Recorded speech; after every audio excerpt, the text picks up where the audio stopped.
Hello, and welcome back from food. And look who I found! Look who I found after lunch. I found a new reality. Heck yeah. Who are they?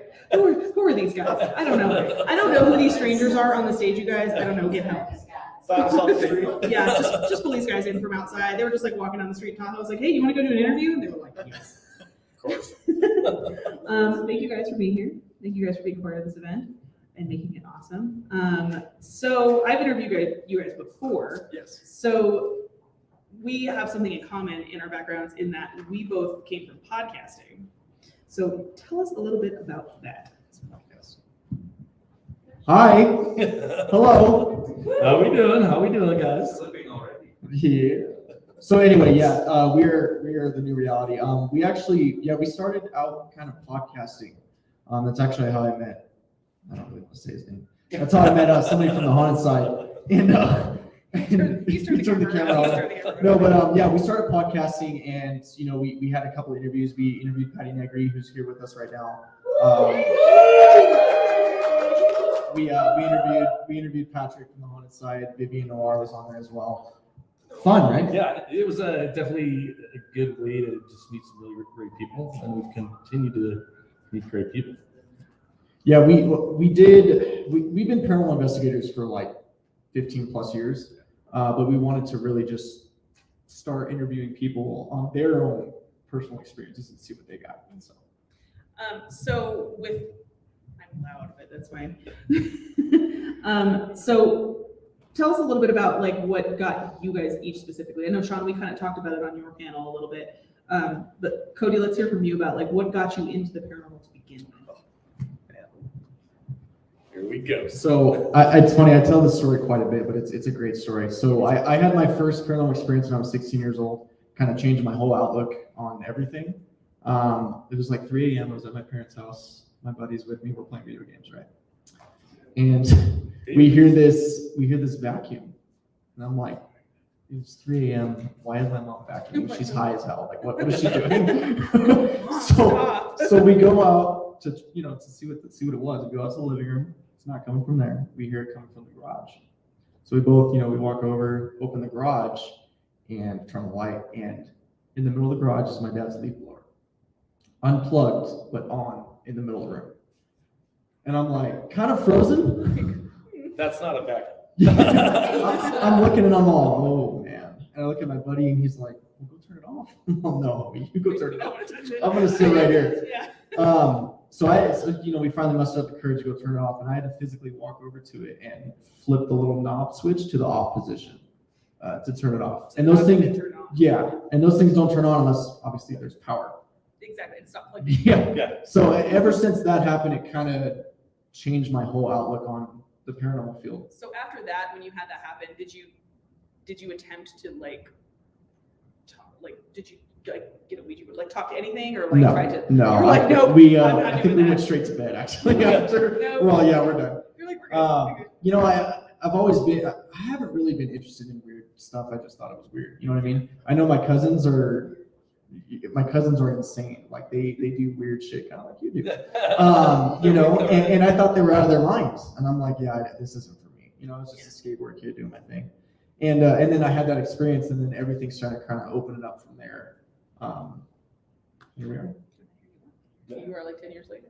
Yeah. And that place is still haunted. Yeah, my house is haunted for It's sure. still haunted? Yeah. Have you gone back there to investigate? We have, yeah. Not with actually with Shawn, yeah. But before Shawn, we had our own little stupid little paranormal group, me and my buddy, and we were in that same garage trying to communicate with whatever it was, and we actually caught on camera a little gas tank that was up on the shelf lift up off the shelf holder and fall on the ground.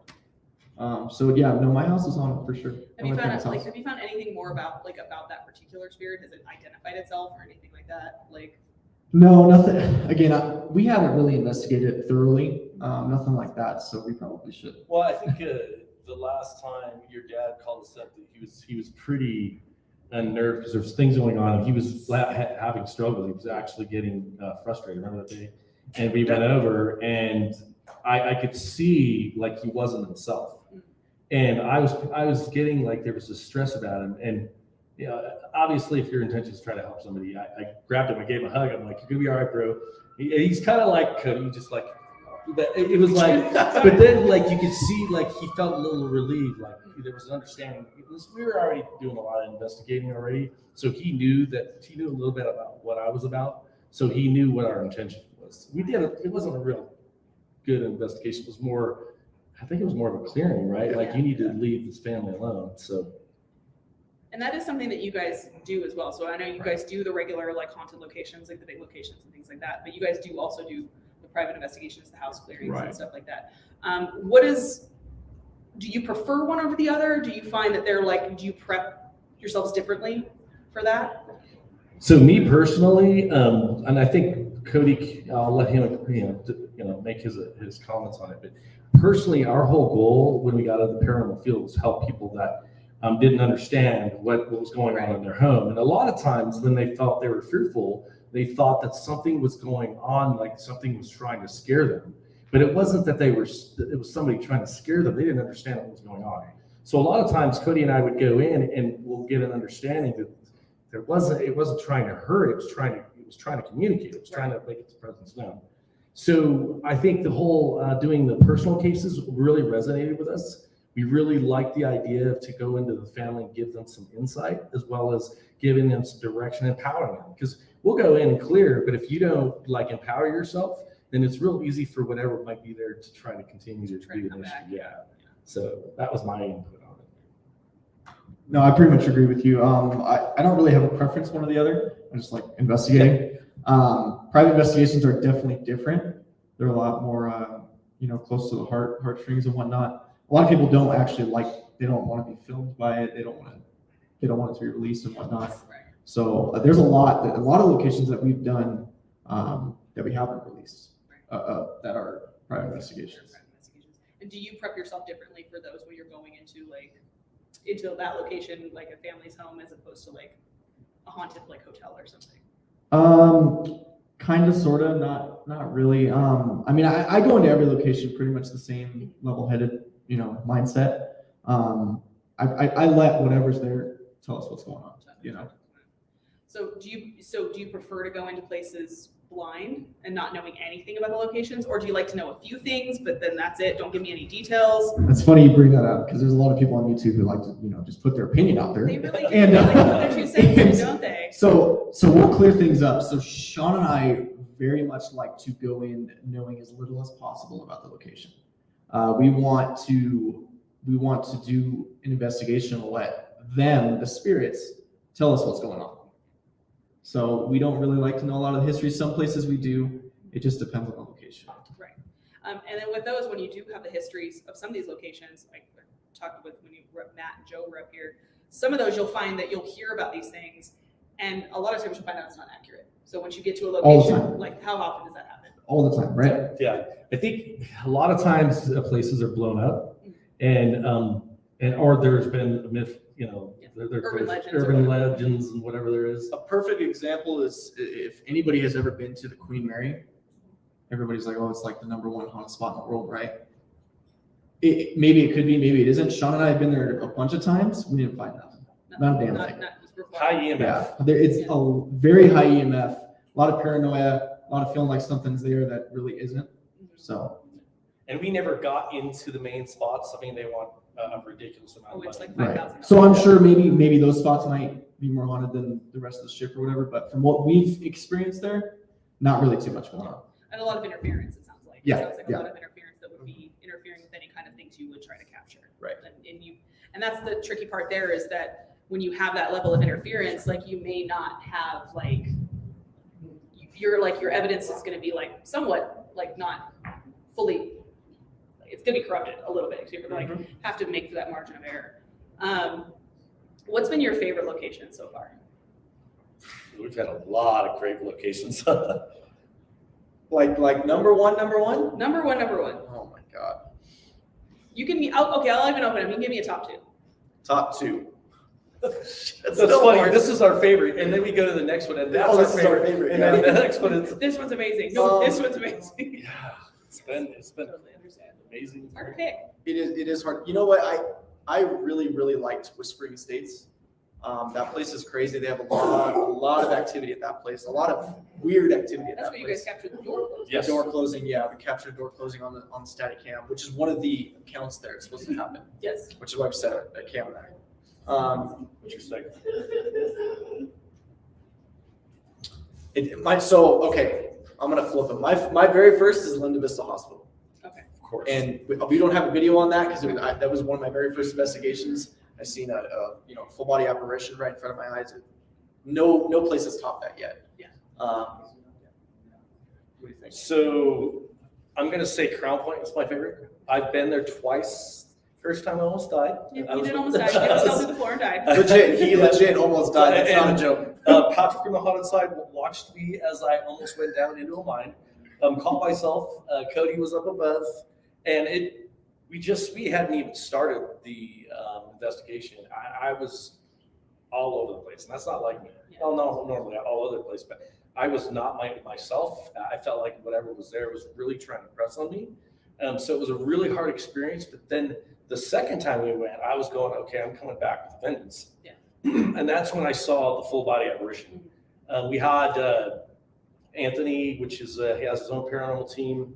He was filming for us. So I look over and I see this white solid person. It was all white, and he scurries off in next to this wall.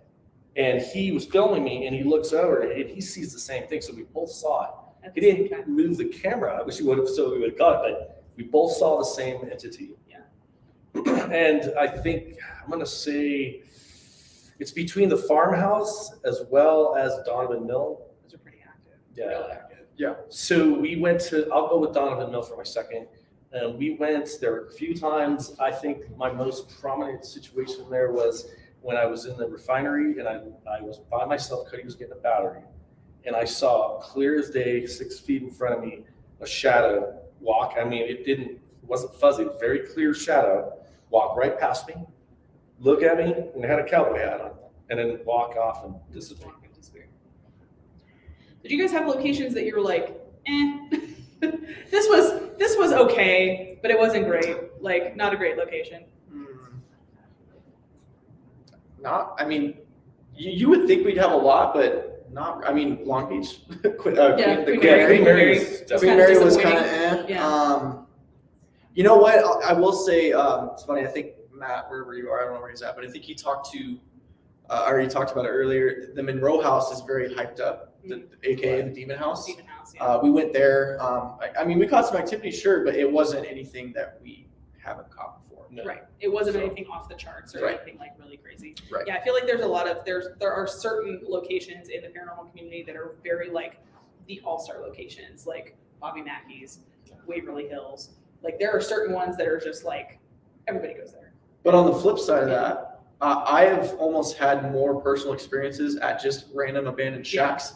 The farmhouse, farmhouse. Clean Water Demon Yeah. House, Truckee River. Yeah. Like those places to me are almost better than these top tier paranormal locations. And do you feel like that's a result of too many people going there? Yeah, Or being 100%. overexposed? 100%. Well, I mean, I think there's a lot of people out there that see something and it's all paranormal, right? Yeah. So if you're not going in as this huge skeptic and trying to question away everything that's going on, everything's paranormal. Everybody that goes in there, it's paranormal. Right.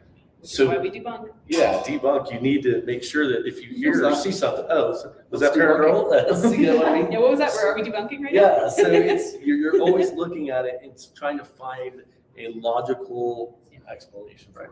That's the important thing is you never want to go in and like, right? Because I mean, you guys do that all the time on your show. You guys always try to debunk anything that you encountered. You did that at Commercial Casino when you guys were up there because you guys were getting some K2 hits in one of the rooms, but then showed that it was one of the lights outside. Correct. So it's important to make sure that that's done because once you get rid of all of the other, like the fluff, I guess, and like the interference, then you have your real evidence. Then Right. you have the real stuff you can't explain.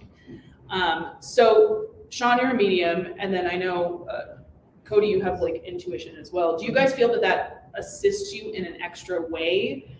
Do you feel like the locations are more active when you're there because of these abilities? Yeah, 100%. 100%. Like I know the answer to that question. Yeah. I'd like answer. Yes, very. So a good point. Like out in the audience, they said we're connected. So Yeah. when we first met, there was a connection right away. He had a crush on him. Yeah, how could I not? I think that right away, the first time we investigated, we knew that we were supposed to work together. He went to a location with a team called Para, and it was through Meetup. He was at a theater, and he had an amazing experience there. He felt energy for his first time. He's a Reiki master. He wasn't at the point of that investigation, but he kept feeling energy through his hands. And he calls me up at freaking 1 a.m. He's like, bro, you got to do this. We got to do this. Yeah. And then we went to our second investigation. It was 3 days later, and it was in a canyon, and the place was popping off wherever we went. And we were feeling it right away. So what is your favorite piece of equipment to use then when you guys are doing So everybody's knocking on the K2 today. The K2 is freaking awesome. Yes. Like you just, it's great because it's a visual piece of evidence, right? It's great. Obviously, we can use it to debunk. We can use it to do a lot of things. But if you establish communication with the K2, there's a difference, right? People just see a K2 going off and they're like, oh, it could be the lights, could be this. But if you're establishing a clear like yes and no. So for example, Shawn and I like to say, hey, light this up for yes, and if it's a no, don't say anything. Yeah, leave it dark. Right, and we've caught a bunch of on our videos of that happening. Yeah, out in the middle of a graveyard that has no power on it, and you have it on the ground and you say, "Is there something here with me?" And it jumps into the red. How do you debunk that? Exactly. Check your cell phones. It's on airplane. Yeah. I'm putting it next to it. Yeah. Right. Again, You know, debunk mode. And that's what it is. It's just energy. There's a great video that we have out. That's actually not on YouTube. It's on Paraflix. It's a Paraflix exclusive. We're at an abandoned Air Force base, and we have 3 pieces of equipment. We have the EDI, the K2 meter, and the REM pod. We have those 3. Yeah. And we're all doing our thing, and we hear this, or we start talking to some evil shit, right? Some dark things. And Shawn says, well, are you evil? And as soon as he said that, all 3 pieces of equipment went off at the same time. And they're all quote unquote K2 meters, right. You know. We felt that it was a blast. It was a rush. Yeah. It ended up where Anthony had to step out because he felt nauseous. So we all started felt getting it. physically affected. Yeah. And do you guys find that happens a lot at locations where you guys get physically affected? Yeah. I think I take on sometimes when I think that's how I am as a medium. If there's something that happened in a location, I feel that location and what might have happened to that person. Yeah. I think a perfect example was this weekend, and when we were we were in a room and we were investigating, and we started feeling like something had its hands around my neck where I'm choking, and the other medium, Patty Nagri, was in there feeling the same thing. Mm-hmm. You look, Yeah. Coughing, shortness of breath. So yeah, it was, and what I got a vision of this woman being choked. Okay. Yeah, that's like, and like obviously the one that I looked at when I interviewed you guys the first time was at Tombstone, when you were leaning against the bars and got shocked. Yeah. And there was a mark on your back, like you actually had legit red mark on your back where you got shocked. I do want to say, because everybody's like, well, you didn't, like, he's going, what the, we're live streaming. You were live streaming at the time, at the same time. Yeah, no, you guys got to understand, like, what we're trying to do is catch the shot. Of course, we're compassionate for each other. We don't want nothing to happen, but we understand that we're going to pull out of it fine. We want to capture whatever happens, so people see it's paranormal going on. Yeah. And then you said you had some intense, some physical, experiences at Bobby Mackeys when you guys were in the cellar. Bobby Mackeys is an insane place, let me tell you. Everything they say about Bobby Mackeys is pretty much accurate. That one's not overblown. It's not one of those ones that's overnight. I mean, if you guys seen our video there, you can clearly see Where is this place? What is it? Bobby Mackeys. It's a bar and grill. It's in Kentucky, right? Kentucky. Yeah, it's in very Kentucky. well. It's a very well haunted location. They actually did Listen to that clearing over there. they did a what did they do there? They did There was a satanic worshiping. They cut off a woman's head, put it through down a well.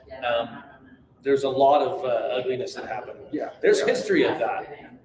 but That seems to be what a lot of people pick up there is that dark. that darkness. Yeah. Well, Shawn decided to do a sensory depth in the well where her quote unquote head was found.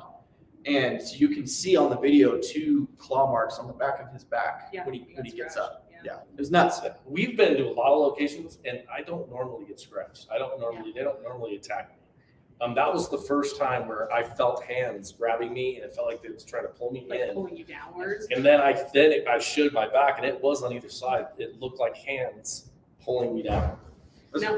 That's probably one of the most quote unquote evil activity that we've dealt with. Yeah. Is either there or Crown Point. Yeah, for sure. Like, Yeah. I don't want to say evil at Crown Point, but Crown Point is.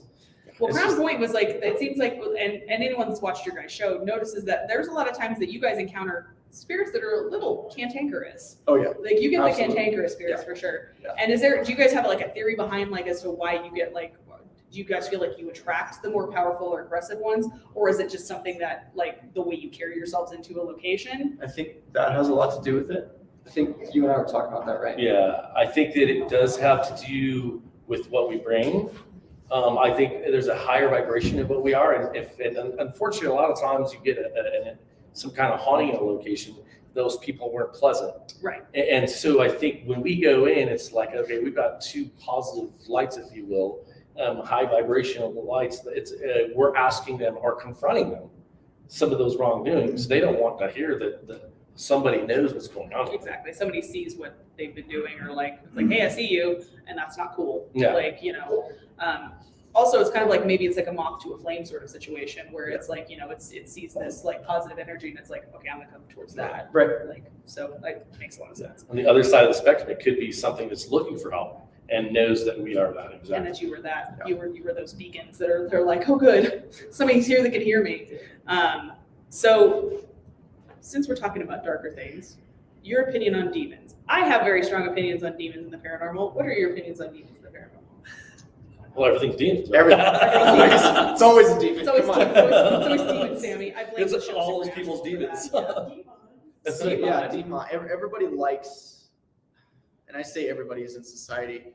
They're all evil, right? Because that's all you see all day long. It's what Well, Hollywood's that's all pushing. it It's just demonic, blah blah blah blah, possession. All over.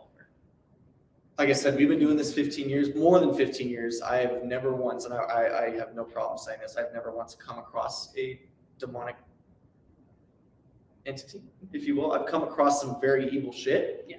but I would not say it's demonic. Shawn has his own experience, but again, we weren't filming, we were just doing our own thing. And again, I ended up going, well, we started with Para, we were doing investigations with them. We're really new in the whole thing. And we went to a location because we had just, there was a person that actually came to us and said, we'd like you guys to be the co-founders of this paranormal group.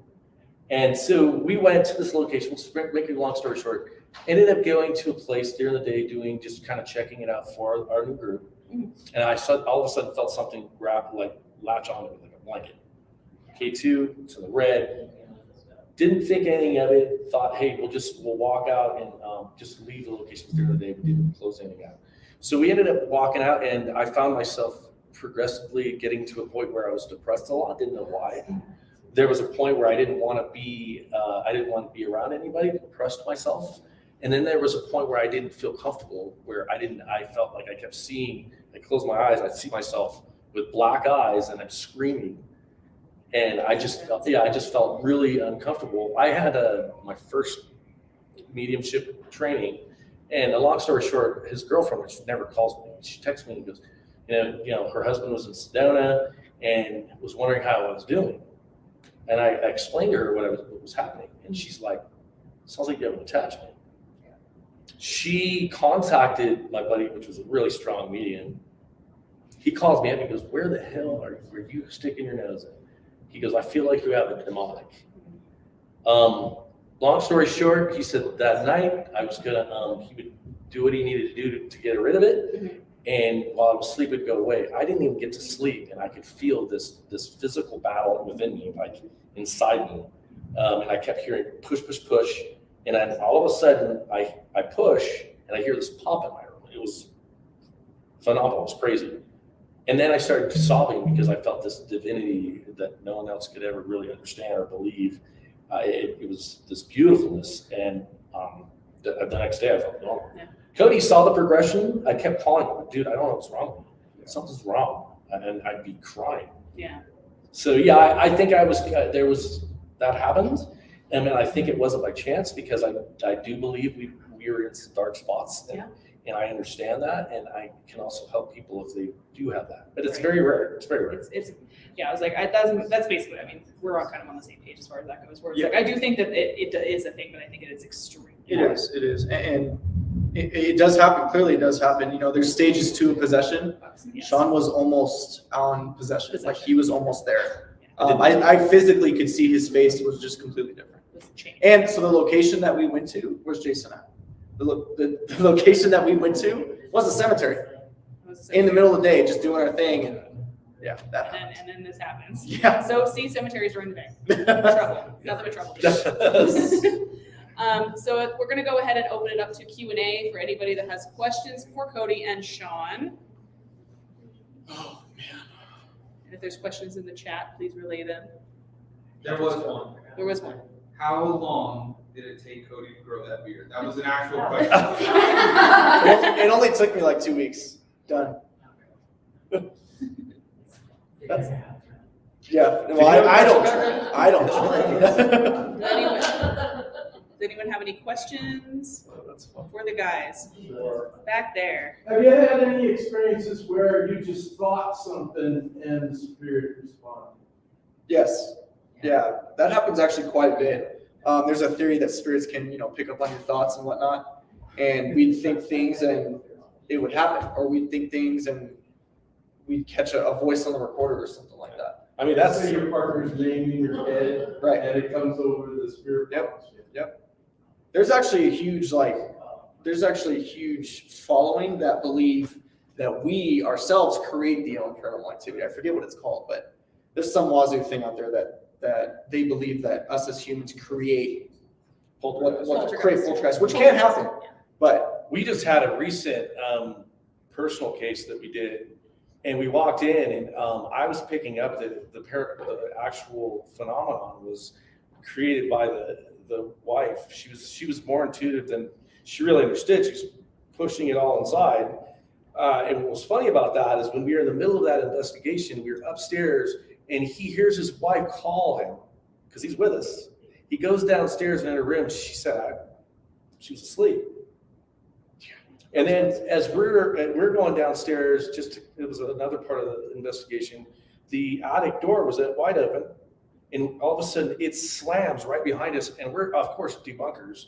We went there. We're checking to see if there's any breeze or anything. We're up upstairs. There's no fans. There's No nothing. fans, no windows open, no anything. Right.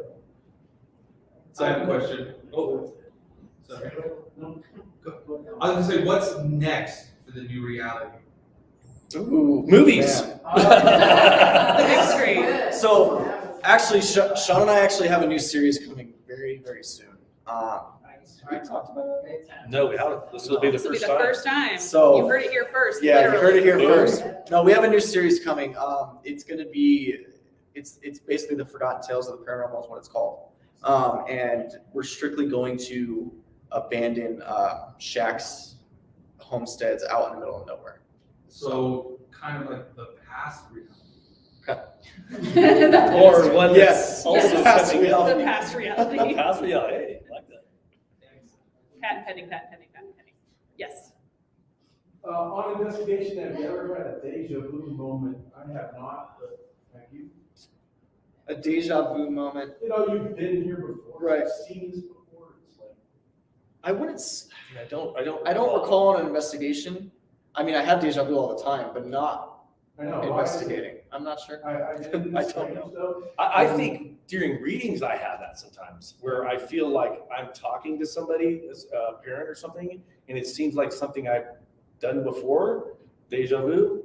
But I think a lot of times when I give readings, a lot of people have the same struggles. And so there's times where it seems similar.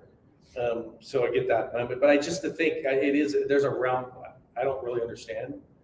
But I do understand. Yeah, it happens a lot with me as well. But I feel like that's just saying you're on the right path. You're feeling what's right. Jason has a question. I got a question from the chat. It says, question for Shawn. Does being a medium help or hinder investigations? And probably a better idea would be, has it ever hindered an investigation for you? So that's a great question. So Cody and I are basically, we want to make sure that we're proving to people it's paranormal. So getting reactions, getting the equipment to go off. I don't go in, I don't have this big old, I'm a medium, I'm going in and I'm going to tell you guys what it's all about. What's the point? You can believe me or I can give you facts. And that's really about what we try to do. We want to show you that it's paranormal. And that's using equipment, that's direct answers. It is nice for questions, like when we're doing sensory deprivation, like he'll start answering questions because I'm feeling whatever that is. And so it's validating what I'm feeling by asking the question. And Cody not hearing the question and him answering correctly to it. So it does help. It does help. It doesn't really hinder because I don't allow it to. Any other questions for the guys? Because we have to wrap up at this point. Have you guys encountered any portals, and what's your thoughts on portals to begin with? There's a portal here. Yeah. Yeah. This place is nuts. I'm telling you. Like tonight when we investigate, yeah, portals are awesome. I'll talk about Whispering Estates again. There's a huge portal in that place, and I think it ramps up activity because there's all kinds of stuff coming in and out. You agree? Yes. Well, I mean, and then there's awesome, we'll call them vortexes in Sedona, and that's just a totally different thing. But yeah, I think portals are all over the world, and I think people can create them intentionally as well as intentionally. Really. Well, if anyone has any other questions for the guys, you can ask them after the panel is over, but we will have to wrap it up at this point because we're going to move on to the next one. But thank you so much, Shawn and Cody, for being here.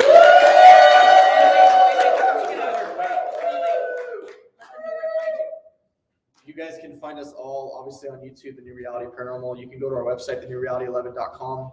Shawn gives reading there. We have awesome merch there. Yep, Those are awesome. And we're on Perflix as well. So cool. So thank you guys so much. Thank you.